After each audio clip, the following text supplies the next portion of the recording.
تندرستی ہزار نعمت ہے، دنیا میں سب سے بڑی نعمت تندرستی ہے۔ مثال مشہور ہے، صحت دولت ہے۔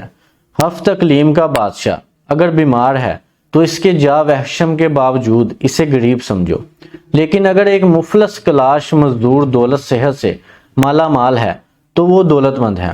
دین و دنیا دونوں کی جڑ اور بنیاد تندرستی ہے، یہی نجات دہندہ ہے۔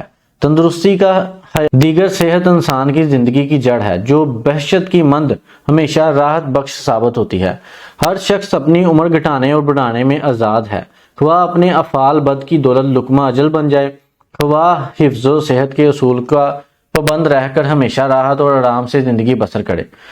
تندرست آدمی خواہ کیسا ہی غریب ہو، دولت و حشمت سے حاصل ہونے والی بڑی سے بڑی خوشیوں کو اپنی نظر میں ہینچ سمجھتا ہے۔ ڈاکٹر سڈنی سمتھ کا قول ہے کہ ہر ایک آدمی کی اخلاقی، روحانی اور دینی ترقی کا دارومدار جسمانی صحت پر ہے۔